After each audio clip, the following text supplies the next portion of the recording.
All right, all right. Welcome back to another episode of the Behind the Back podcast. We are your hosts. I am Marcos Conan-Negron, and beside me here, as always, is Ben, the Jet Rets. Ben, we got what we wanted. Maybe not exactly how we wanted it, but we got what we wanted. We both won. How are you feeling? It's just nice to be able to actually have, a W pod for a week here. It felt like it's been since week one, Yeah, since both our teams have won and we've come on here and talked about it. So it's refreshing. yeah, for sure, refreshing. So we got a lot of fun stuff to talk about. We're obviously going to go over the Niners game. We're going to talk about the Eagles game, and then we'll talk about the future games for this week. And then we're going to talk a little bit about the Chargers, our picks, and then we're going to do a little preseason Kings check-in here. So let's start off with the Thursday night game. It's felt like a while now. It's been over almost a week, but the Niners defeated the Seahawks on the road. How are you feeling coming off of a win like that? I mean, look, we talked about it last week, how this was considered a must-win game, right? And the Niners went out and took care of business, and not everything was perfect. Don't get me wrong, there was negatives in this game, but what was most important was, we talked about last year and this year a little bit, how good teams find a way to win. And that's regardless of what's going on throughout the game. You're going to have, not every game is going to be perfect. And that's simply that. That's football. That's sports. There's going to be things that go wrong. What separates the bad teams from the good teams is the good teams find a way to still get a win. And so I felt like in this game, the Niners really overcame a lot of, um, you know, things. I'll start by just saying it's things Right. from both the self-inflicted wounds and some officiating, which I'll get into in a few minutes. But ultimately, just the way that they were able to come out, take care of business, make a statement against a overrated Seattle team, but a Seattle team that was taking care of business, beating teams that they should have to that point, right? Mm-hmm. And to go into the 12-man stadium there in Seattle and make a statement like that, especially with Brock Purdy, coming out and just playing a clean game, it was everything I needed to see from them. And speaking of Brock Purdy, I know you emphasized the clean game, and that was a really important aspect, but it kind of looked like he was in control out there in this game in particular. It always seems like against the Seahawks, he seems really comfortable, and they always seem to have a good game plan for him. Um, so did you think, this was kind of business as usual for Brock? Did you think this was a great response given some of the ups and downs this team has gone through? Did it kind of, make you feel good about, these upcoming matchups coming up? Yeah, I mean, this is exactly what I expected from Brock, to be honest with you. I I wouldn't have been surprised if he had turned the ball over, just because that defense was still flying around throughout the entire game. They were almost making plays here and there, but it just wasn't quite enough. And, one play in particular that really stood out to me that proves how elite Purdy is that out route that George Kittle ran to the touchdown when they were Oh yeah. in the red zone. And Yeah. he just threw to the one spot that the DB couldn't get to. And George just makes a great toe tap play, right? But Mm-hmm. it's a perfect ball. And that's what I've just continued to see from Purds all season long is, extending these plays and making big plays when there might not be something there. And, I watched a little bit of film breakdown too. There was another play in particular. They broke that play down. And then they talked about another one. This was actually on the Pat McAfee show, Okay. where Kyle Juszczyk, he motions, to the right side, and then they hike the ball, and the running back does almost like an out route, but then cuts back towards the middle. And Brock is looking at the running back the entire time. And then he makes this just dot out the center, a no look dot to a receiver. And it was just it's one of those, like, they compared it to Matthew Stafford in the Super Bowl a few years ago, and Joe Burrow and some of his, no look passes. And it's just funny, it was nice to see him do that, because what it meant is Brock is comfortable. And he's not just comfortable, he's comfortable enough to make that kind of a play where he's looking off a defense like that and completely fooling them. That's not in Kyle's playbook. Kyle Mm-hmm. didn't ask Brock to go out there and say, and oh, you just do a no look pass, make it look like you're going to throw to the running back. No, that's Right. not part of the play. You don't draw that up unless you have like a Patty Mahomes or a Matthew Stafford or somebody who's kind of known for those, right? Mm-hmm. So, yeah, I'm loving what I'm seeing from Brock. It was exactly what I expected, and it does, even though it was what I expected, it does give me more confidence going into some of these big games coming up. That's great. So let's talk about some of the negatives, or maybe there was a couple points in this game where it felt like you guys had momentum all game, right? And that's been the case all year, is that you guys are in these games, you guys have momentum, you build a huge lead, and then all of a sudden something weird happens, and then the team gets back into it. Do you want to talk about some of those moments that kind of freaked you out a little bit real quick? I mean, coming out of halftime, this team has been a little bit weird and different this year as opposed to some of the prior years under the Shanahan era. Um, Coming out of halftime, traditionally with the Shanahan era, this team has been one of the best in the league, if not the best in the league, at making those adjustments, coming out and just shutting out a team and putting tons of points up on the board and just completely taking over a game.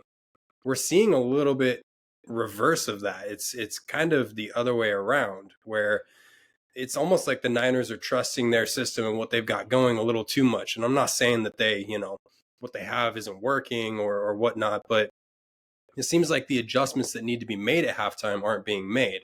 And so in this game, the Niners are up at halftime. They were up 16-3 at halftime. And in the first half, defense was awesome, especially that run defense. And it looked like offensively, the Niners were starting to figure something out in the red zone. They were making trips down there, but they were 0 at halftime, mind you. However, it was solely based on great defensive play. It had nothing to do with play calling or anything that we discussed last week. So everything was there for the Niners to put a boatload of points up there. So I was feeling good at halftime. They come out of halftime and they put up another touchdown, like almost immediately. They just go all the way down the field and make it a 23-3 game. And at this point, I'm like, okay, this game's over. Like, it's 20 points. It's not the 10 point that, we're used to them blowing this season. It's 20 points. It's 2 times that. There's no way they blow this. Well, this is where things got really gross. Mm-hmm. The Niners kick it off, and I noticed something with Matthew Wright. He was struggling to kick that ball out of the back of the end zone. And in fact, his first kick landed on like the 30-yard line and rolled into the arms of the returner. So it was weird. But anyway, this one kicks off, doesn't go back to the end zone, and it's a 97-yard kick return. And I'm just sitting there at that point. It's 23, 10. And I'm like, well, this isn't good. Niners go 3 and out, and then 23-17. And so all of a sudden, this lead that you felt so comfortable in had gone away, right? Mm-hmm. Well, the Niners need to make a play. They need to do something that kind of gets that momentum back, right? So they go out the very next drive, and they're 3 and out. And I'm like, okay, this isn't good. So I'm just hoping for a miracle at this point. Not really a miracle, but just a play to happen. Now, the Niners punt the ball away. And Marcos, right here, I'm gonna get something off my chest, right? I need to vent, okay? All right. The Niners are up 6 points early in the fourth quarter. This is the fourth quarter at this point. They have no momentum on their side. They're hoping for something to happen to just shift the tides. We're forced to punt on fourth down. They boom a punt to D. Williams on the Seahawks, and the ball bounces in front of D. San Fran recovers the ball, but the refs rule it Seattle ball. Now, there was kind of a block that, forced one of the Niners into the punt returner, and so it was kind of a whole thing. But anyway, ultimately, they said that the penalty wasn't a thing, and so they picked up their flag. Well, Kyle sees something on the replay, and he throws down his challenge flag, and he's like, no, D. Williams touched that ball. Like, that's our ball because we recovered it. So we go to break, and the officiating crew reviews the film, and ultimately, they should be making the right call here. So Craig Rolstad makes an announcement that the call is upheld at the exact same time that they show a clear as day camera angle of D hitting the ball with his hand, and we recover it. Later on, we find, that we find out that the camera angle that all of America saw on their screen was not used to make that call during the review. The camera angles in the review center are considered raw footage, and they do not get enhanced video footage that America sees. The footage that just makes it clear as day. Yeah, no, that doesn't exist when you're looking at a replay, apparently. It's insane to me that a review center that would make one of the biggest calls in a football game. I'm not saying that this is the biggest play, but it could be making the biggest play later. Doesn't have all the camera angles available to them when they need to make that call. It's mind-boggling. So, this was the only football game on that night in the NFL. And what if that cost the 49ers this game? What if this was for a playoff position? What if this was for in the playoffs? What if this was the Super Bowl? And it costs the other team a game like that? It's completely unacceptable that this happened. And it's wrong, honestly, that I have to come on here and use this awesome segment to cover crappy officiating and a crappy process that they have in place. It's mind-boggling to me. But ultimately, to wrap that up, the Niners did overcome some terrible garbage, issues in this game, and they figured out how to make some plays. They Renardo Green actually picked off Geno, and it put us in the red zone, and from there the Niners just kind of took over the game. So, it was interesting how we forced Geno to throw the ball 52 times in this game. And that really stood out to me because we were struggling a lot of the times this season to stop the run game and force quarterbacks to throw into coverages that we can anticipate.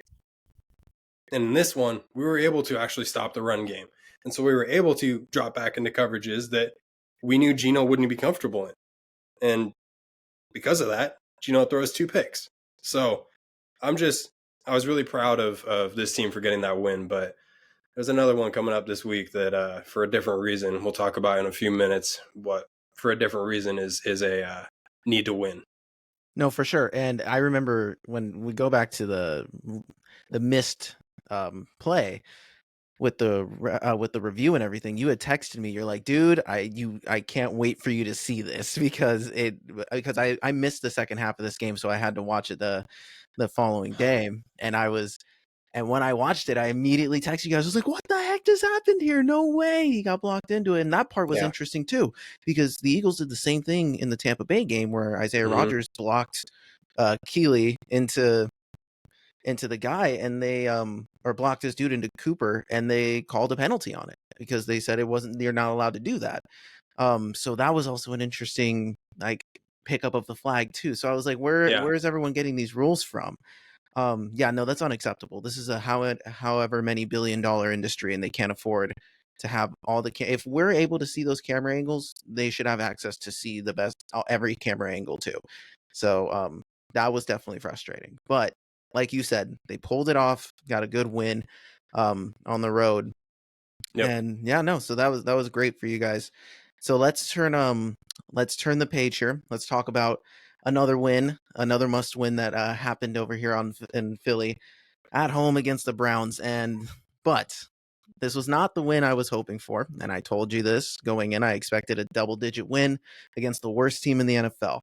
The Eagles, in the fashion they've been giving me this season, gave us a 20-16 victory, and it came down to the end, and it really but it was also one of those things. Okay, let's talk about the good in this game.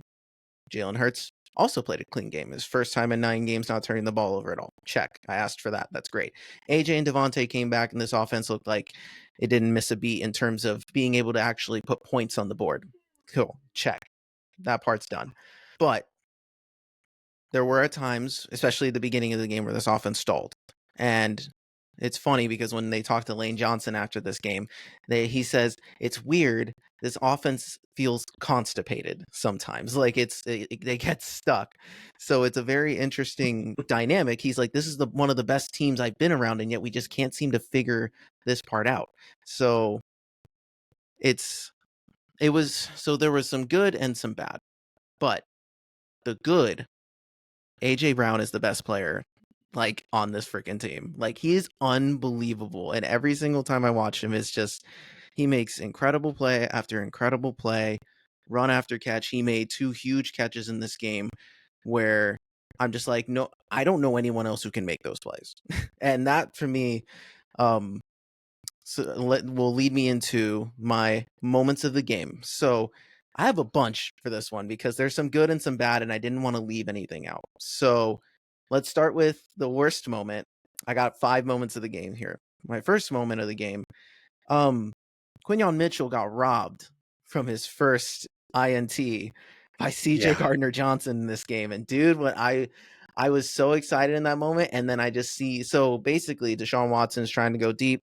He underthrows it really bad. Quinyon's on it, and you see CJ just pulling in from the corner. I'm like, oh God, don't let them run into each other. And that's exactly what they do. They both jump up, slam into each other, and Quinyon is just, he's smacking the ground. He's pissed. I'm like, and I would be too. I was like, this sucks. Mm-hmm. I was waiting for him to get his interception.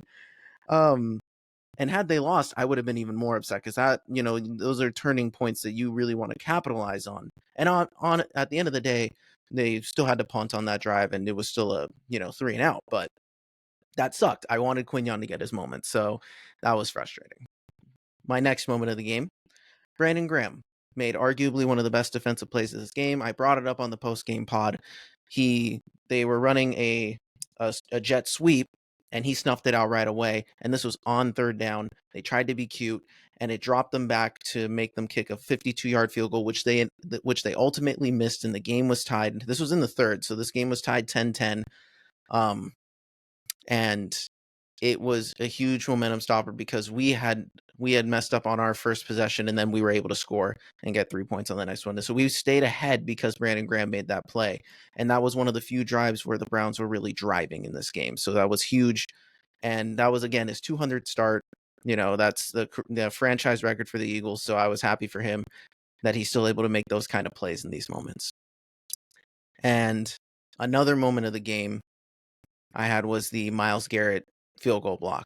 And I only have this here because it did affect the trajectory of this game, because I think we're talking about this game differently had that not happened, because that was the only touchdown this team scored. It was Myles Garrett blocked a 52-yard attempt, and Roddy McLeod, former Eagle, former Super Bowl champion, ran the ball back and scored the touchdown there in what was potentially his last game at the Link, which was a cool moment in that. But this team only allowed 9 points defensively. So in reality, had they made the field goal and not allowed a touchdown, this score looks different. It's 23-9, and it looks a lot more convincing and a lot more dominant, but that's just not what happened. And that gave the Cleveland Browns momentum right before halftime, and they ended up with the ball to start the half. So that's where we got into this position where, oh my gosh, are the Eagles really going to blow this too? And that, for me, couldn't have been ignored. So I got 2 more moments of the game. I had honorable mention was the Devonta Smith touchdown to give us the lead. Good to have him back, but that was just too easy of a play.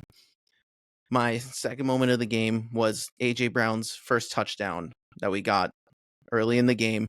Jalen throws a back fade towards the end zone, and AJ basically is catching it with the defender.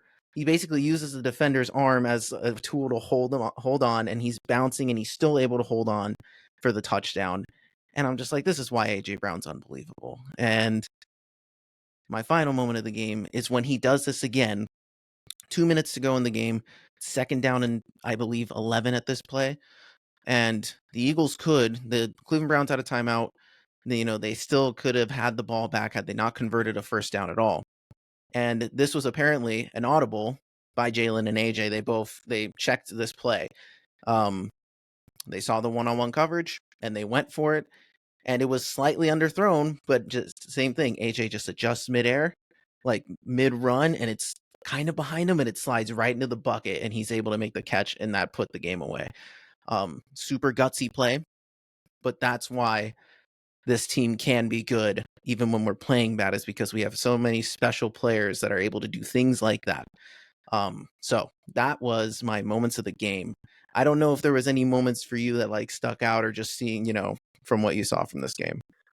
Moments not particularly. I mean, the ones that with AJ were the ones that stood out to me, because in this one, you said it best. I mean, AJ's the best Eagle, and I, in my head, I have AJ and Debo on like the same level. They have different roles in the offense, but just what they mean to that offense and to that scheme, it's untouchable. Mm-hmm. And both of our teams have amazing running backs who will go down as some of the greatest to play that position. They have great offensive coordinators. They have quarterbacks that are capable of doing whatever, blah, blah, blah, blah, blah. But ultimately, the offense looks so much different when these two dogs are out there on the field. Mm-hmm. And AJ, what he was able to do in this game, and coming back from that injury, looking fresh, looking ready to go. Man, this Eagles team is just so much better with him out there. It was so nice to see. Yeah, so that was the good. But that was not the main story of this game. And I didn't even catch this at first. When I was doing the post-game pod, I didn't find out about this until the day after. So the big story. Nick Sirianni does what Nick Sirianni does best, and wears his heart on his sleeve, and engages in some trash talking with the Eagles fans when the game was put away. And let's put some context in this, because I'm going to ask you before I give my take on this here. I want you to just tell me how, from an outside fan perspective, how this looks to you. So the Eagles, again, right before halftime, when that block field goal happens, there are chants on the field from the Eagles fans saying "Fire Sirianni" as they're walking into the tunnel at halftime. They come out and they, end up winning this game 20-16 against the worst team in the league. This wasn't like some killer, it wasn't like the Niners. It wasn't a killer game that we showed our stuff. This was a close game.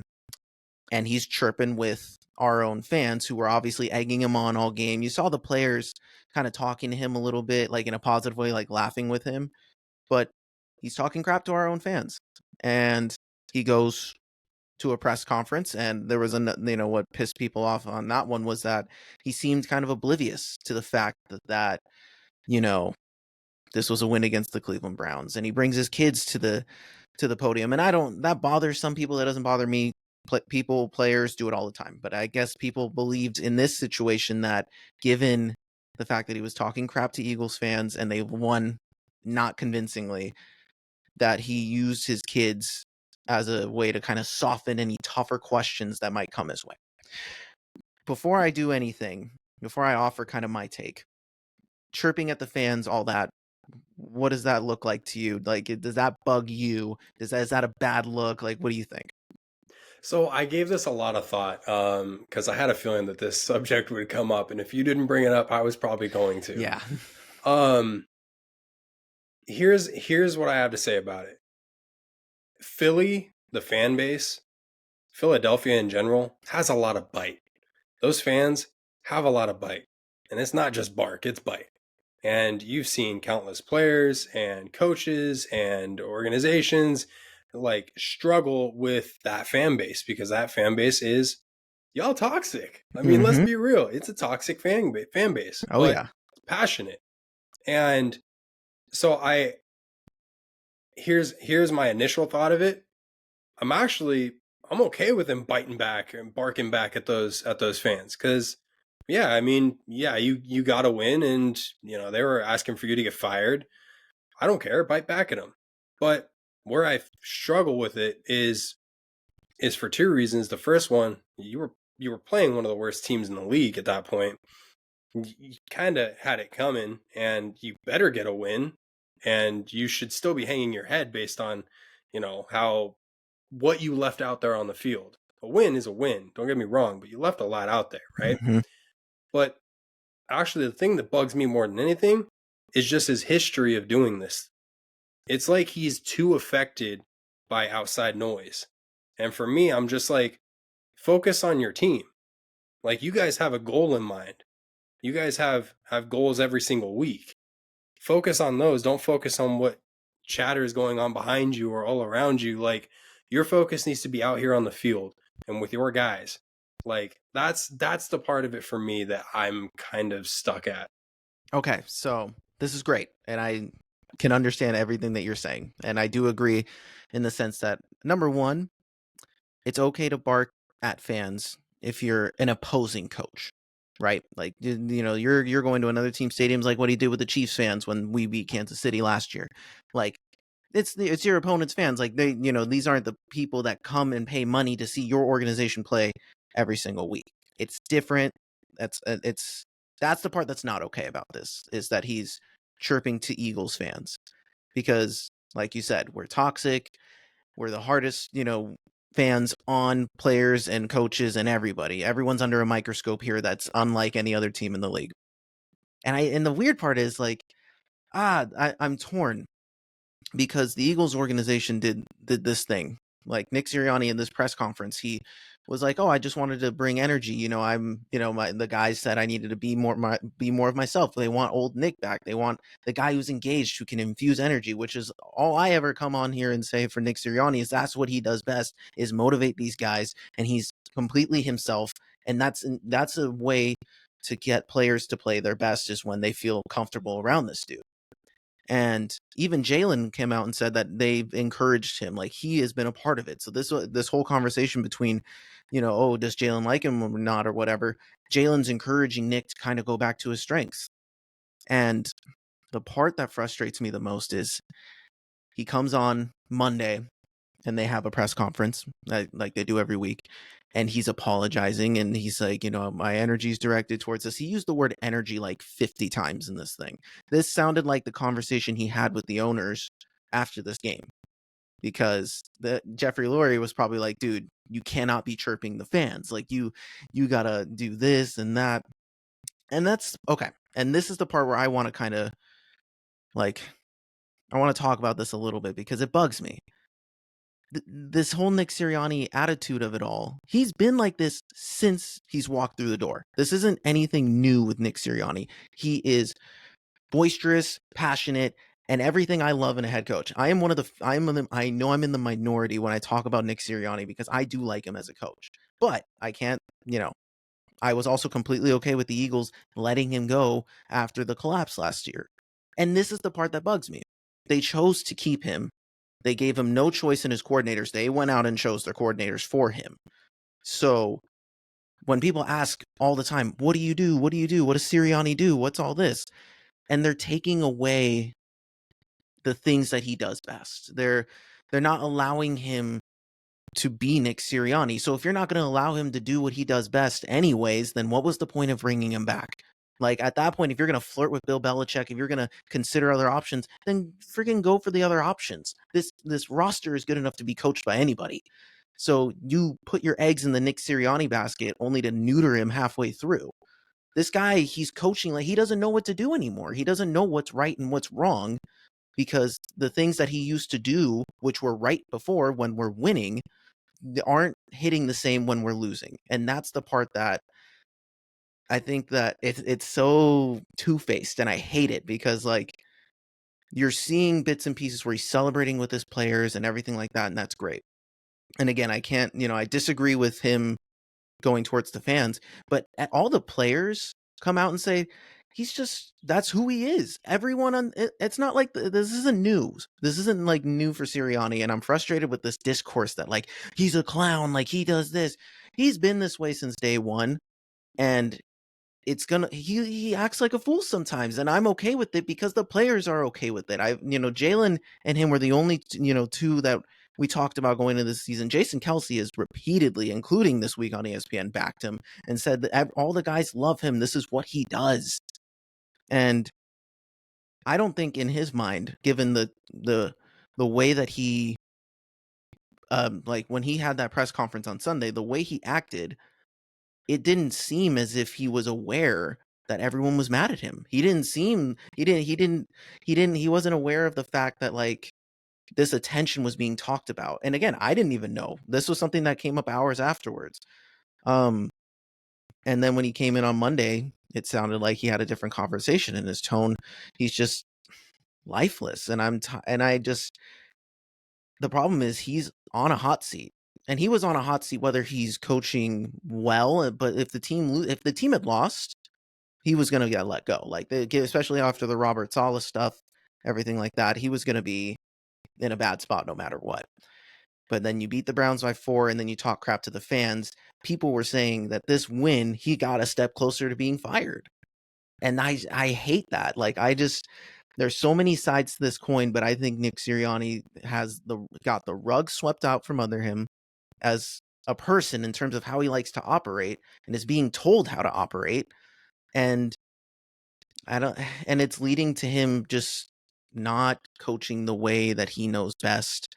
And I find it frustrating because there's things on this team like we still haven't scored in the first quarter. That's on Nick. Like we're still making stupid penalties here and there where we didn't turn the ball over, which was great. That's a great step. But like there's still things that need to be worked on. And those are things that Nick Sirianni still has to correct. But one thing that I love about Sirianni is that he's passionate because it feels like I'm there. It feels like I'm him when he's projecting this energy because he's with it. And like there's no coach to me that I've ever seen that's more Philadelphia than Nick Sirianni. He's going to talk smack. He's going to defend his dudes. He's going to give everything he has to this team.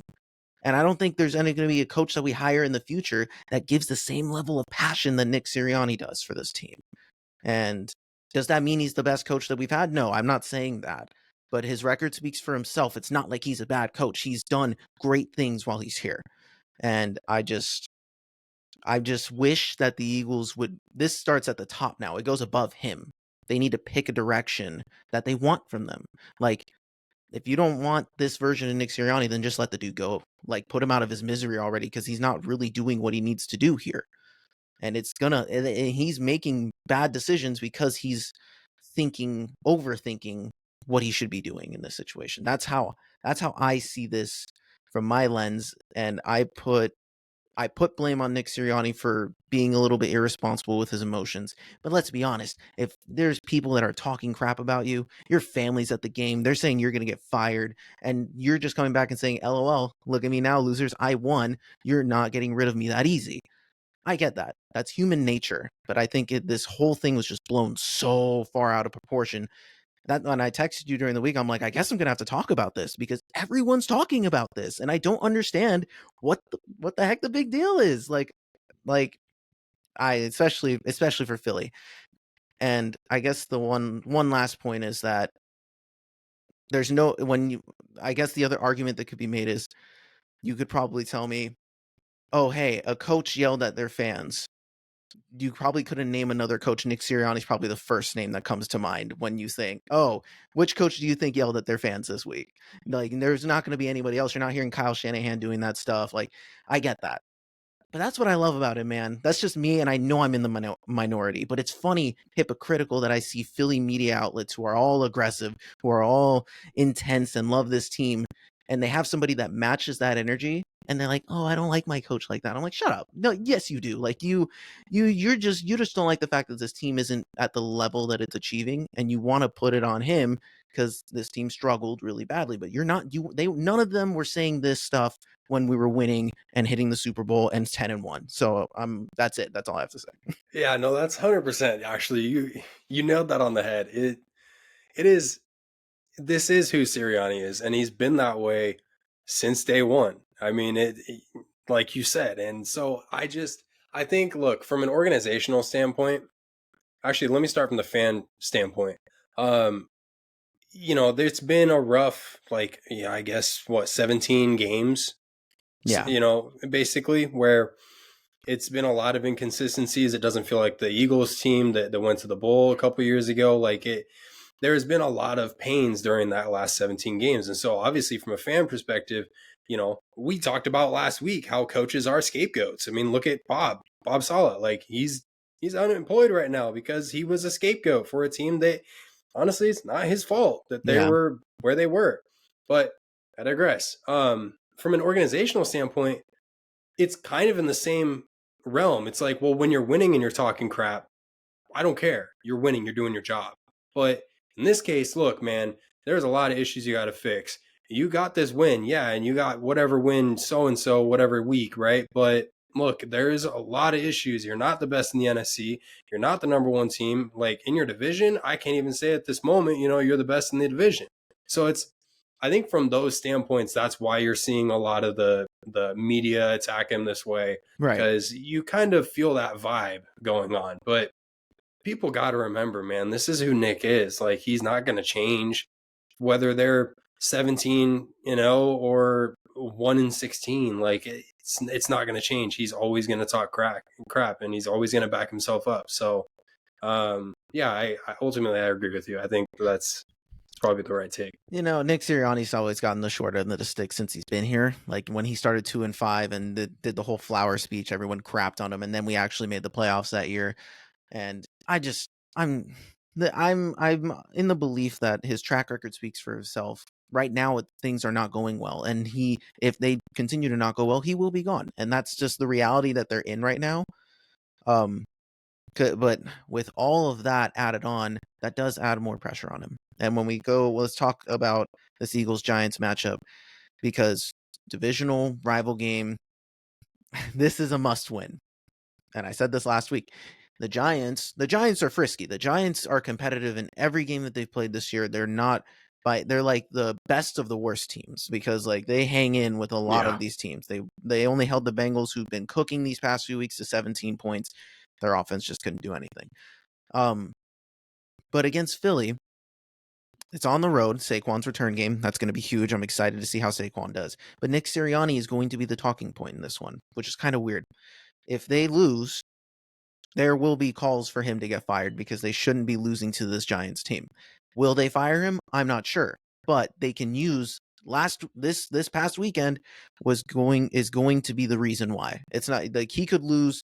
We could be 4-4 in our next 8 games, and like we missed the playoffs, and they're going to come back to this moment. They're going to look at him barking at our fans as the moment that this was over at this moment.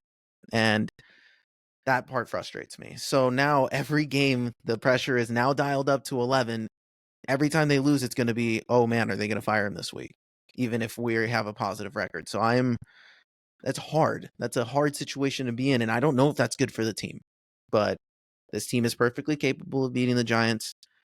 The Giants' defensive front is awesome. Brian Burns, Dexter Lawrence, they're all going to be there. Brian Burns missed last week, but he said he's playing this week. So they got a good defensive line that's going to cause some issues. They lead the league in sacks. Jalen's going to be under pressure, especially now that Jordan Mailata and Dallas Goedert are going to be out. Unfortunately, we did have to deal with those injuries. We still have Lane. So hopefully we can navigate that a little bit. And so that'll be the matchup to watch, will be this offensive line versus that defensive line. But if they give Jalen time, AJ and Devonta can cook these corners. Like, I'm not really worried about that part. And I'm really interested to see if they're going to actually, if Kellen Moore draws something up for Saquon to really just get him involved in this game. It's at MetLife. This is the game that Saquon wanted. He's such a nice guy. He said, he's like, I don't expect any boos in a very naive fashion. They're going to boo the crap out of him, and I feel so bad.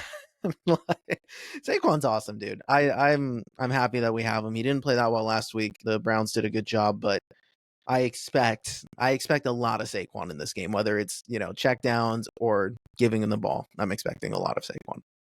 Yeah, I want him to just cook, honestly. Same. It's fun to watch any player go back to a place where he's played for years and years and years, whether he was successful or unsuccessful there. It's fun to have that story and to watch that game unfold. And look, he was in hell. He was in football hell in New York. And they never gave him a winning shot, really. They never put pieces around him. They never gave him the legit chance that he deserved. And I mean, look, to boo the guy for putting in so many years that he didn't need to with a team that he didn't need to stay as loyal to as he did, and to show back up and you boo him, there's a reason y'all are bad, and there's a reason that nobody wants to go to the Giants. Like, Yeah, as simple as that. So, if they boom, that sucks because all you're gonna do is fuel a fire that has been ignited under Saquon for years. I know. Like, this dude has just wanted to eat. Simple as that. They just haven't given him a freaking spoon to use. So I'm stoked, dude. I'm so excited for it. Yeah, no, that's definitely going to be the thing for the Philadelphia offense to look out for is how often they use Saquon. What's the game plan there? How are they going to choose to attack this team? Um, but defensively, that is a huge matchup. Especially, we don't know if Malik Neighbors, he's on the final steps of this concussion protocol. I still think he needs to be approved by the neurologist, whatever that last step is. But he was limited participant in non-contact, so there's a chance that he might play. And I kind of want that matchup too because Quinyon versus him, rookie versus rookie. I really want that matchup. Going in. I'm calling it, dude. I think Quinyon gets his first pick this week, dude. I think Daniel Jones just gives him a beautiful, beautiful ball that it's gonna be on like a dig route, and he's just gonna jump it. I'm hoping for that. I'm feeling that energy this week. Quinyon's been so close since he's gotten in the league. Something's getting in the way, whether it's like the ball's too perfect and he knocks it down, or CJ jumping in his way. But if we can limit this run game and slow down Daniel Jones, they haven't been getting that much pressure on Daniel this year. The offensive line's been holding up, but they lost Andrew Thomas, their left tackle, for the year, which is a huge loss for him because he's their best offensive lineman. So maybe we can capitalize on that. Hopefully we can stunt their run game, or at least their offense in general, and just keep Saquon on the field and just control time of possession in this game. We need to stick it to them. There's going to be games where we need to win convincingly, and we haven't done it yet at all this year. There hasn't been one convincing win. And what better time to do it than the Giants? Yeah, and I was exactly thinking that going into it. Like, this is the game that you can't just win by 4 points, 6 points, 7 points. Like, I would expect to see like a 10-point win plus. Mm-hmm. Like, and it needs to not be at the last, minute that you punch in a touchdown or a field goal kind of thing to ice it. Like, I Right. want to see a game where you put points up in the first quarter. My God, why is that hard to do? Yeah. First of all, go get points in the first quarter, please. And then just continue to pile it on throughout the whole game, because this is a struggling Giants team. I know that they've been in every single game, and when you look at, especially on the defensive end, they're actually up there. They're one of the better defenses in the league right now. But you can't do anything offensively with that team. Like, it's Malik Neighbors, yeah, but who's throwing him the ball? And that dude's inconsistent as heck. Like, it's a mess right now, and you really, as a team who wants to not only make a statement in a week to week basis, but on the season, when as a head coach, you've had so much crap talked about you in the past, I'll just say a year at this point. You guys need to go out and make a statement. It's simple as that. Like, it has to be convincing from the start, and it would be really nice to see some of these things, especially that first quarter woes, really turn around in this one, because this is you're hitting the midpoint of the season, right? This is where you need to start putting things together, and you need to start seeing some of these inconsistencies become, consistencies. Yeah, and especially now that we have AJ and Devonta offensively, those are the excuses now we can't use anymore.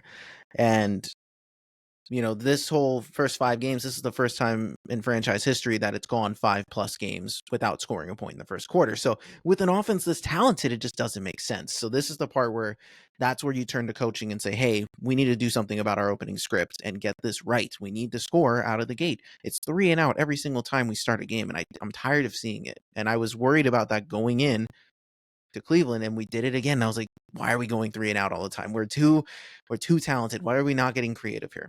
So I need the score I expect in this game. I'm hoping for a 27-17 win at the minimum. I think that's a solid. Offense is doing good. We score a touchdown every quarter, and I'll feel pretty good about it. So hopefully our defense can slow down Daniel a little bit and maybe not give him too much easy stuff and get in his grill, pressure him a little bit. And hopefully Jalen can deal with the pressure that I know New York's going to bring. So it's going to be a fun game. It's the rivalry games, always fun. Yeah, I'm gonna be audacious as heck, because I was thinking about this all week, and honestly, the storyline for me has been Saquon making it back to New York, and I think he's gonna eat. He's gonna absolutely eat, and I think that it would be a disgrace for the Eagles not to use and abuse who they have now in Saquon, especially on that field. So I think he's going to eat. Honestly, I don't think this game's going to be close because it's got to be that statement kind of win. And I think the Eagles kind of feel that.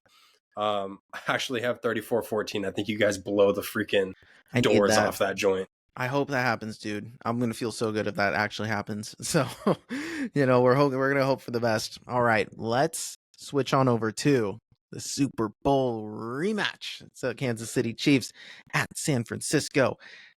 There's a lot to talk about. The Chiefs are coming off a bye week. You guys are coming off a mini bye. Let's just start with what you're looking for, dude. What are your keys coming into this outside of the everyone microscoping the refs to make sure they're not holding Nicky Bosa every play?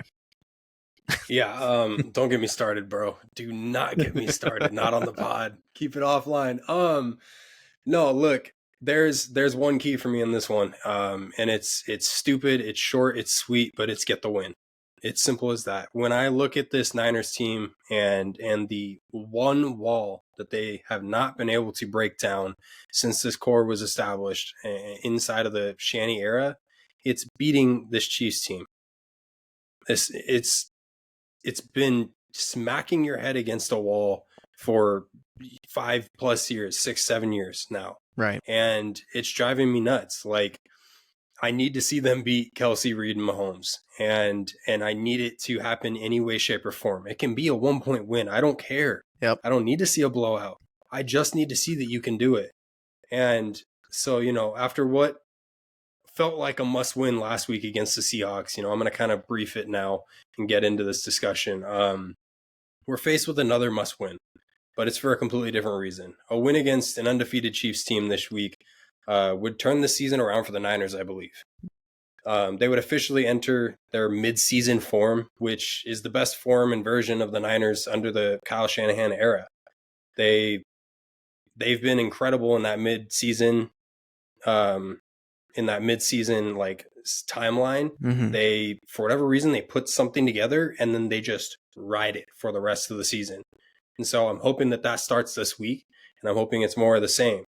I need to see them get this win specifically so that they can ride the momentum and hope, knowing that they can beat the Chiefs. Like, knowing that you can beat the Chiefs completely opens your window this season for the Super Bowl. Because if you lose this game, you're faced with the feelings of knowing no matter how hard you play or how far you go, ultimately, you're most likely going to see the Chiefs again. And this team has had your number for years and years, and you can't seem to figure them out. And this season has been more of the same. If you get the win, you've kicked down a huge wall during this era of football for the 49ers. And you're going to get to ride that momentum for the rest of the season, knowing we can see them again in the Super Bowl and we have a legit shot. Yeah. We felt like we had a legit shot last year, and look how that game went, right? And that was probably the best team that we could have rolled out during this era. I think it was better than this year's team. Mm-hmm. But like I've said, I don't need that same team just to get back to the bowl, and I don't need that same team to win the bowl. I just need a team who knows that they can get the job done. And this is a perfect week to do that, to really turn the season around, to ride a momentum that you haven't felt during this core, during that timeline that this core has been together. You haven't felt a win against the Chiefs. Yeah. And I keep bringing up this wall, bro, because it's not just a wall for the organization. It's a wall for the damn fan base, bro. Like, I'm out here sweating knowing that we play the Chiefs, and I shouldn't be. I mean, they hardly have a wide receiver core right now. Like, it's a mess, right? Mm-hmm. And their running back room is kind of a mess too. But defensively, this is the best Chiefs defense that we're going to have seen during this whole core run, mm-hmm. right? Like, they're top 10 in a lot of statistics. So this is going to be a really tough game. You're playing at home. Look, Niners fans hate Chiefs. Simple as that. It's going to be a loud atmosphere. It's going to be a loud environment. And I talked about that red zone weirdness going on last week. And we talked about how Kyle hasn't really been in his bag. This is the week, Kyle. Like, this is the week you dig deep in your bag and you pull some trickery out. Yeah. Because you need to make a statement in this one. And a statement just means getting a win.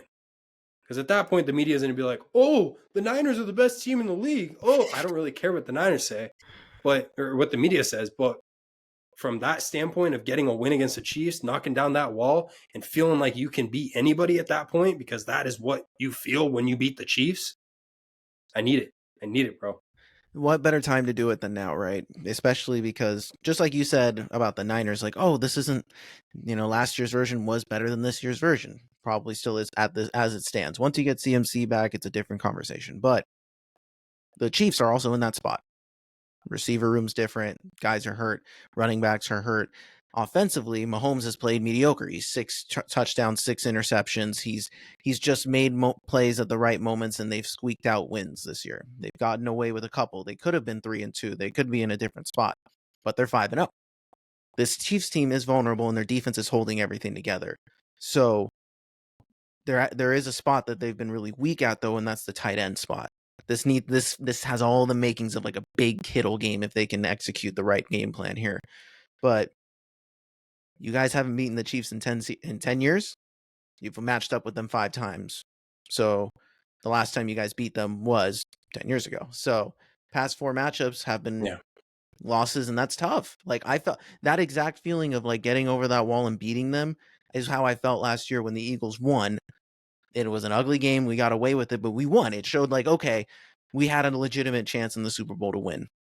I completely understand that feeling you're searching for. So, and it was extremely validating. After that win, I was like, there's no one we can't beat. And then we beat the Bills, and I was like, oh my God, like we can beat anybody. And obviously the collapse happens, but that doesn't, that's not the same path for everybody. But that feeling of knowing you can beat that team that's been your bugaboo this whole time, it's like the Kings and the Warriors type thing. It's like, if you can just beat the team that's beaten you over and over again, you're going to feel way better. And all of a sudden it like resets the clock. Like, oh, you might have won this whole series recently, but now it's our turn. Like, now we can beat you. So hopefully for you guys, like, this is going to be a tough matchup. It's going to come down to the wire. The atmosphere in Levi's is going to be wonderful. I'm excited to see it. It is game of the week. They got that 125 slot for a reason, so I'm really excited for it. Yeah, it's going to be a fun one. And, vibes have been up. I mean, obviously beating the Seahawks always feels good. That's a division rival. It's a organizational rival. It's been for years. And getting a win out in Seattle, knowing that they have to come to your house and try and, even up the series, just knowing that you're going to see them later again in the season, but it's at your house, feels good. Obviously we got Ricky back, Ricky Pearsall. His practice window is open, baby. Let's He's go. here, and vibes have been up. He's been just ecstatic to be out there playing again. And I was watching some of his route running and a lot of the drills that he was running, and he looks good. Like, he's tired, he's exhausted because he hasn't gotten that real physical run yet. And Kyle told a funny story where they had him running around doing a drill, and then right after the drill was over, they asked him to talk, and he was all like trying to like talk and say something, but he was just gassed. That's funny. But Shanny told the media, like, it's good for him. Everybody's happy for him just to have him back, and that just boosts morale. So For sure. you come off that win, you have Ricky Pearsall back, and around the room a lot more. Like, vibes are up, and this is exactly what you needed going up against a Chiefs team that you need to try and do something you haven't done in years and years and years. And so, like, this is the time to do it. And I really do believe this team will turn a massive corner if they get a win. Now, I've talked about if they get a win. I will say, as I wrap this up, if they get a loss, this could also completely shift the season as well.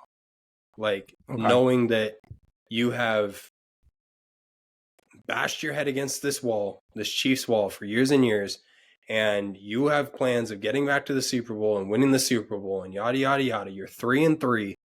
You need a win, and you lose to the Chiefs once again. You are going to feel like you're still vulnerable, regardless of how well you do in the NFC. if the AFC turns out the way that everyone expects it to year in and year out with the Chiefs making the bowl, it's going to be tough once again. And I'm curious to see if that would really affect this Niners team, knowing we just can't beat Mahomes kind of thing. We can't Mhm. beat Reed. We can't beat Kelsey. We can't beat this Chiefs team. So this is a big game. This is definitely a must win. I would say to this point in the season, it's the most important game. And when I looked at our season going into this year, it was the most important game because it's your get back game. Like every team who loses the Super Bowl wants that get back game. That's the most important game. That's the game that they have circled all off season after you learn your schedule. Like that's the one you circle and that's the one you show up for. And Kittle went on Debo's show and they talked about it, and these guys know the weight of this game and what it means, just not just to them as players, but to their organization, to their fan base. Like they know what this game means. Mhm. So I expect them to play the hardest they have. I would say this year, but I really want to see it the hardest they have in years. Like I need to see you get this win. So I'll wrap up by saying I do actually have the Niners winning this game. Shocker. Okay. It's going to be a gritty one. It's going to be ugly, but I think the Niners win this one 23-21. I think there's going to be a lot of defense played, and looking at both quarterbacks, both offenses, these offenses can put up points, but look, it's always been a good matchup with the Chiefs. Like there's one game that we got really blown out with them with this core, and that was when we were just trying to figure out how to use CMC and we were already banged up as heck. And that was CMC's first game here. So like I need to see, regardless of what it looks like, I need to see this win. And it's probably going to be a close one. So you did this to me last year, in all fairness, totally legitimate, right? You came into this and you're like, I want your team to win, but I can't see it happening. And I feel the same exact way. Like every time in this kind of spot, I bet whenever I try to bet against the Chiefs, it always bites me in the butt. So I'm hoping that I can provide some juju here. No pun intended. I forgot he's on that team. But either way, I want the Niners to win. I never want the Chiefs to win, but I have a feeling that score-wise, I'll say it's going to be 24-21 Kansas City. I agree with you. It's going to be close. I think there's going to be some weird stuff that happens, whether it's on one side or the other. And there's going to be some controversial moments in this game. But it's at Levi's, so the hope is that, that kind of home field advantage helps a little bit. And I think that this is going to be a fun game for the Mahomes stands when they get to see Brock go toe to toe with him again, and it'll be very interesting to see. I think this is gonna be such a good game, dude. I'm anticipating fireworks in like this is gonna be one of the games that are gonna be good from start to finish. Not like the Bills and Jets or the Eagles Packers where yellow flags were flying everywhere. I think this is gonna be a good game. So I'm excited to see. Hopefully the defense for the Niners just stands up and can finish plays and force a Mahomes turnover or two and really just put the pressure on them. And hopefully the Niners get the chance to finish this game. So I'm excited for you guys. Yeah, and the last little bit I have for it is, I look at the quarterback play during the run of specifically the last 6 years, 7 years, and this is the best quarterback we're rolling into this game during this 5 years, 6 year span. Like this is the best quarterback. This is the best version of this quarterback. Brock is better than he was in the Super Bowl last year right now. And I'm really curious to see, because honestly, we were a couple solid throws away from winning that game last year in the Super Bowl. Mm-hmm. But there were a lot of things that could have gone one way or the other. That's football, you know what I mean? And this year, Brock has been on another level. And whether people want to give him that credit or not, I've said it all year long, all last year too. Right now, dude's playing at an all-time high. Mm-hmm. Like he knows the stakes, not just for his team, but for himself. He knows what he has to do this year to get what he wants at the end of this year. So It's a good point. dude's playing like crazy. And if he gets a win against the Chiefs, and he's the reason, like, I just can't help but think the Niners would be like, all right, you want 85 mil? You want 100 mil a year? You got it, Brock. We got you. No, it's great. Like, and again, this won't be the reason. This game won't be the reason he gets paid or not, for sure. But like, that's something you can hang your hat on. Like, hey, I went toe to toe with the best and I won. Show me the money a little bit. Like now, I'm capable. And I think that's something that a lot of people, including the media, are interested to see if he can do that. So no, that's a great point. Any final thoughts on this preview before we head on out here? No, not at all. You guys got this. I believe in you, dude. Like this I'm excited, dude. This is gonna be so much fun. All right, so let's go to our Chargers check-in. The Chargers are coming off of a win against the Denver Broncos. Great game. The Chargers were in control. Obviously, the score wouldn't suggest how the game was going, but the Chargers were in command of this game. But it started off a little interesting. We saw Jim Harbaugh get escorted to the medical tent at first, and then you see him walking into the locker room, and people were a little unsure of what was happening. Do you want to elaborate on what was happening there, Ben? Yeah, he's been dealing with essentially what's described as like a heart arrhythmia. And so it's, for those who don't know, I'll kind of dummy it down. It's essentially just your heart kind of has an irregular rhythm to it. And it can cause dizziness. It can cause, shortness of breath. It can cause, people pass out from it. Like, it's a legit thing. And it's something that he's known about, people have known about. So when he started to feel the symptoms, he let the medical staff know, and obviously they took care of what needed to be done.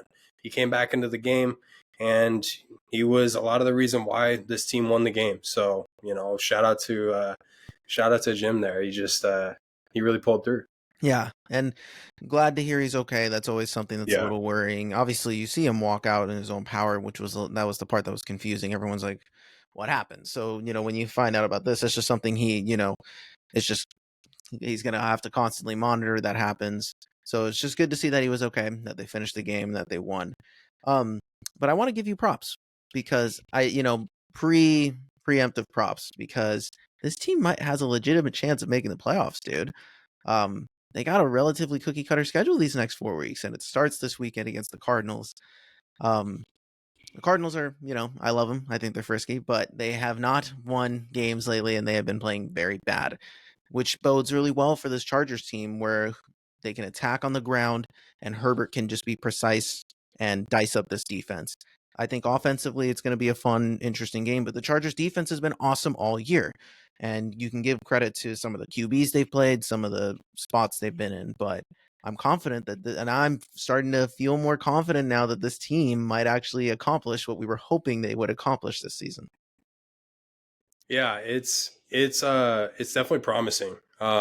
They've got to still go out and play their best games, right, and leave the best on tape. But yeah, we talked about that early stretch for them being an important one, just in terms of positioning yourself going into this easier stretch. And they have a winning record, you know what I mean? So it's exactly what you need. You've executed well. You've left some games out there, games that you could have won. Honestly, the one that I think you expected to lose more than any of them was the Chiefs one, and you did. But aside from that, every game has been really well played. Like, it's been a Jim Harbaugh style game every single time. They're gritty, they're gross sometimes, but ultimately, like, it's a controlled game, and that's what I expected to see from this team, and that's how they've executed so far. So it's promising, bro. All right, so let's give a score prediction for this game against Arizona. What are you thinking? I really think that they're going to have to put some points on the board, because this Cardinals team, offensively, they're not really a joke. Right. So I think this is the game that we start to see Herb's kind of unlocked a little bit more in this Harbaugh system. And I think that we're going to see closer to a 30-point game. So in fact, I'm going to call it 30 to, we'll go 21. Okay. Chargers. That's a great line. I will stick with 30 as well, but I think it'll be closer. I think it'll be 30-24. But I agree. Herbert needs to, if they're not going to throw the ball as often anyway, he needs to be precise and accurate like he was last week for them to have the best chance. And against this Cardinals team, he has a really good chance of doing that. It's definitely going to be a fun game for sure. That's on Monday night, and that's the last game of the week, so they definitely get a little extra rest. So it'll be fun, that's for sure. All right, so let us move on to our betting picks of the week. Ben, what is your first pick of the week? So I'm gonna keep these short because we got to transition here to some Kings basketball. But Same. First one, brother, it's the Eagles. They're favored by 3.5, and bro, they're not gonna win by 4 points. It's by 3 points. It's gonna be more than that. Let's be real. So yeah, take the Eagles on the over, like, for sure. I love that. All right, last week I was criticized for going easy and taking an easy matchup that I didn't even friggin' win. But either way, I'm gonna go with some hard ones this week. I have Baltimore Ravens, Tampa Bay Buccaneers. Baltimore Ravens are 3.5-point favorites. I have them winning by more. Take Baltimore on that one, guys. It's gonna be a good game. Bake Show's cooking. Tampa Bay has an awesome record, but I think this is gonna be another game of two juggernauts, and Baltimore's just gonna flex their experience here, and I think Derrick Henry's gonna run all over them. Yeah, agreed. Definitely agreed. My next one is Vikings are favored by 2.5 against the Lions. Look, this Lions team's cooking, and obviously they had a rough loss to their D-line last week. That was tough. Really dude. unfortunate. I was actually really heartbroken by that because he was having a killer season. Yeah. So hopefully Hutch rests up and comes back healthy next year, ready to go. But I think the Lions are going to outgun this Vikings team. I'm still not sold on the Vikings, bro. But anyway, Lions are going to outgun them, get a win in mini. I like that. Same. I had that as as my picks too. I just believe Detroit was doing anything they wanted against Dallas. Now, Flores and the system's a much different team, but when the Lions were feeling themselves when they're calling plays for offensive linemen consistently, so I thought that was hilarious. Yeah. But no, I have Detroit winning this game. I think they have a good shot. It's in a dome. Jared Goff's awesome in a dome, so we don't even have to worry about it.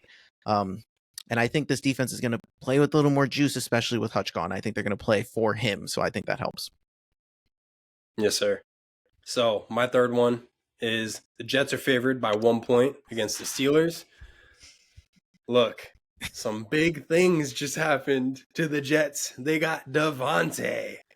And look, I think the Jets are going to ride that momentum of getting Devonta in the room. And there's already chemistry there between Aaron Rodgers and Devonta Adams. And so I think they're going to find a way to get a solid win against the Steelers and a Russell Wilson who will be shaking off some rust, which is so weird. Why would you do that? I don't understand. Justin's been winning them games. So he's been great. Yeah. And I don't know. I don't get it. Whatever. I love that pick. I thought about that pick.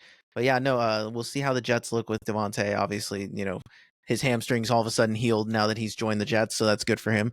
Good for that team. So we'll see what happens because they definitely needed that kind of move given everything they've been through. My final pick for this week is going to be Houston Texans, Green Bay Packers. Packers are favored by 2.5 at home. I'm feeling Houston on this one, dude. I think this is going to be a huge statement game. This was the matchup people were hoping for. Jordan Love, CJ Stroud. They were the talk of the town last year. We finally get this matchup. I think Houston, both of these teams are kind of the same. Great quarterbacks, defenses that have enough players to make good plays, awesome ground game, good receivers. This is going to be a fun game to watch, but I think Houston takes this one and wins by at least 3. So, love it. So, let's transition here to our beautiful Sacramento Kings, who are in preseason form, thank God, because if they were in regular season form, Marcos, we would be talking about an 0-4 start to the season. Yeah. So obviously, we haven't really been able to keep up with the games that well due to schedules, but actually more to do with the viewing, viewing related issues. We weren't able to watch on our normal streaming sites, but we did go back and we watched some of the game replays and the highlights. So I watched all those. I took some negatives and some positives out on them. I'll start with the negatives, and maybe we can kind of talk about those first and then end with the positives, because I think ultimately this is going to be a positive season. But look, there were things that stood out. Now, the negatives, defense is still a sore spot, not just on the 3-point line, but all around. Like, the individual defense has been good. It's actually, when I look at a 1v1 matchup, there's been a lot stronger individual defensive effort being played in this offseason or this preseason than I saw last year.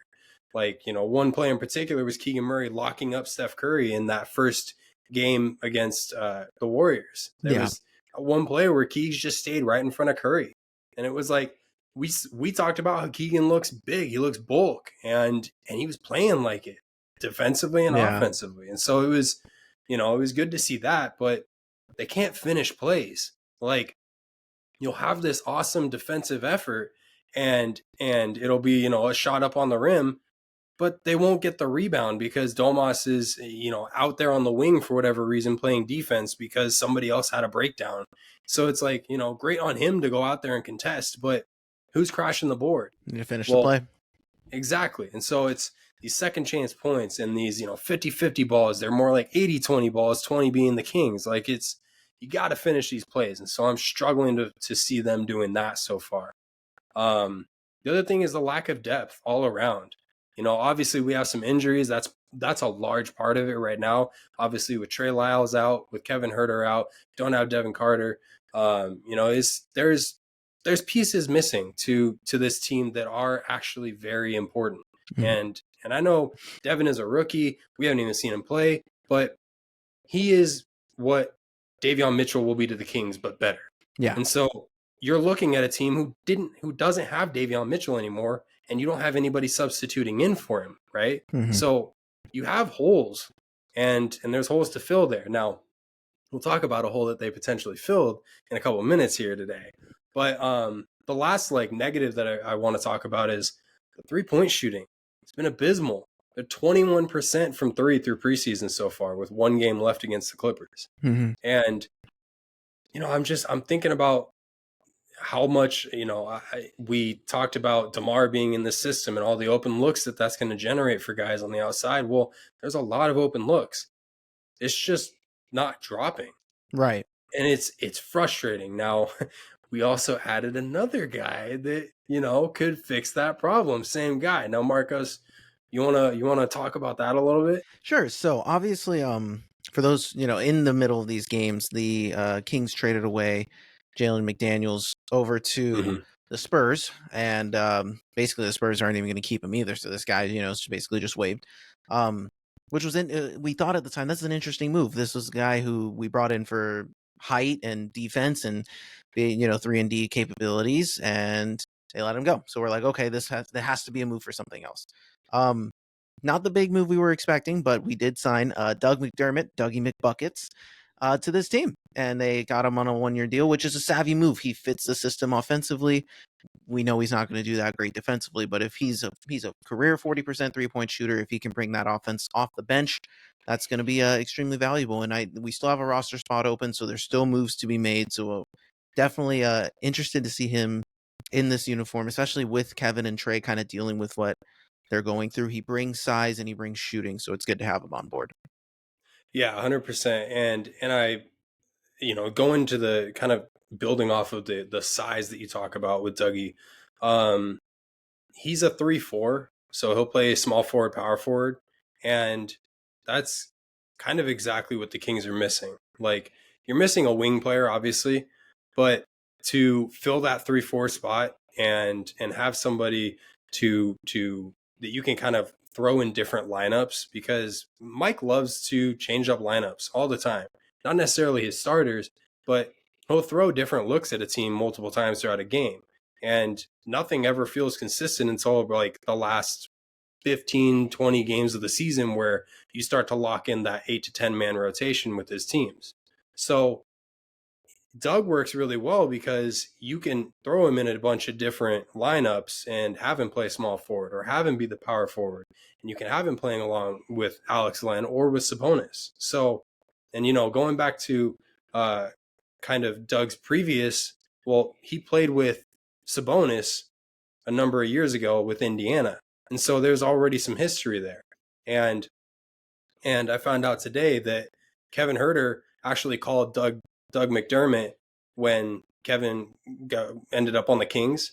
And he was like, what's it like playing with Domas? Give me some pointers. And he was like, you're going to be open all the time. Like, Interesting. he'll create space for you just by being out there, kind of thing. And like, you're going to get a lot of open looks. So if you don't find confidence in your jump shot. Mm-hmm. So this is a good move. I'm looking at this move and I'm looking at, it builds our depth, which is something we're lacking. It helps with our 3-point shooting, which is something that we're also lacking right now. And we're talking about, the different lineups that Mike throws out there. Well, this dude can be thrown into those lineups, and he's a trustworthy vet. Like, he makes an impact on the game. And whether that's for 10 minutes, 15 minutes, I don't know what his minutes are going to look like. But if we get a solid at least 8 minutes from Doug that we can rely on a game-to-game basis, I think that's going to do wonders for this team, especially when you get Trey and Kevin and Devin Carter back in here. Like, this can be a deeper team. So I think a lot of the issues, negativity that we're seeing early on will kind of be addressed as the season progresses. Right, and that's kind of what I was doing this whole time. I'm like, okay, teams are scoring like crazy on us. They're hitting all these threes. The Warriors hit 28 threes their first game. I was like, oh my gosh, this isn't happening. Like, this isn't going to happen in the regular season. I think that same with our shooting being so poor. I just don't. We've seen this team be good at it, so I just don't anticipate this to last. Same, the poor free throw shooting that's happening. They're shooting 73%. That's not good. It still hasn't gotten better. That's still a worry. But, and again, the defense, that was always kind of going to be an issue. I think it's a matter of these guys still learning how to play with each other and finish, possessions. And I don't think they're taking plays off, but I also don't think they're giving it their full 1,000% effort, which also isn't the best thing to say either. But I do think that this team, if they're playing like this and staying in these games while shooting this poor, they're going to be just fine. So that's how I feel going into it. And it's hard for me, it's always been hard to judge preseason games. I never know how to feel. Yeah. We always want our teams to look good, but preseason success does not, translate, especially in the NBA, to, how your team finishes the season. 100%. So I'll finish up here with some of the positives that I did see from these preseason games. The fit with DeMar, seamless. And I know that we're seeing some offensive woes. It doesn't have anything to do with DeMar. Like, dude's a bucket. Simple as that. And for having played 4 games with the team, it's almost like he's played half a season. And so I'm stoked to see what the team's going to look like halfway through this season when he's actually got 41 games under his belt. Like, it's a nice fit so far. So that whole DeMar doesn't fit on the Kings narrative is quickly being erased. Yeah. The second chance points, the Kings right now in the preseason are averaging the most points on second chance attempts. And that was something that Mike Brown was pushing for as training camp was going on and leading up to the preseason and the regular season. He wants to see guys crashing the board. Like, he had an exercise and a drill where, you got points for crashing the board and getting a rebound. And a team won, one of the five-man teams won off of getting more rebounds than the other team scored. So, it's that kind of effort is showing when it comes to the offensive end. I just need to see the same crashing of the boards on the defensive end. Right. The last little bit, ball movement. And the ball movement has been beautiful, and that's something that we can kind of rely on, especially when Domas is out on the court. The dribble handoffs, and now with DeMar DeRozan being technically a ball handler and a playmaker, it's just another option out there, and it's another guy who can kick the ball out and kick the ball around. Like, he sees lanes that other guys wouldn't. Like, he had this amazing bounce pass to Domas in the lane between 2 defenders that I don't know that Foxy would have seen it, because he would have been playing a different style of basketball on that play. So it's nice to see, and I think there's a lot of positives to build off there. Yeah, no, for sure. And there was another stat too that had them leading in deflections too. So that's a way that our defense can capitalize by a wide margin too, by the way. Like, so this team is going to be active. I think there's going to be things that once this regular season kicks off, we're going to see them lock in a little bit more.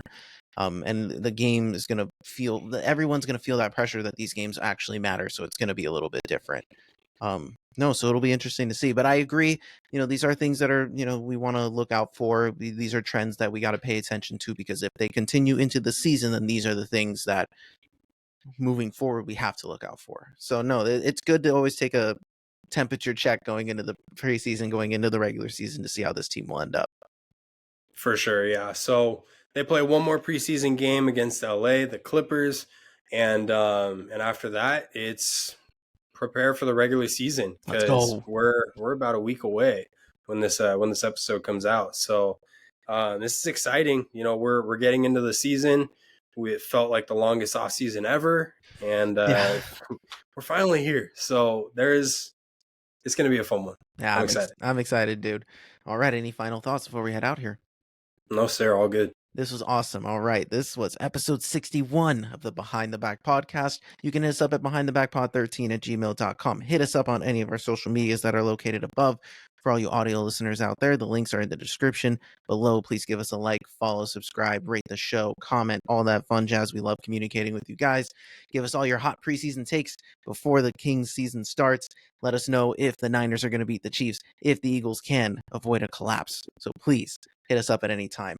I am Marcos Conan. Beside me here, as always, is Benny the Jet. All right, y'all. We love y'all. We will talk to you next week. Peace. Peace.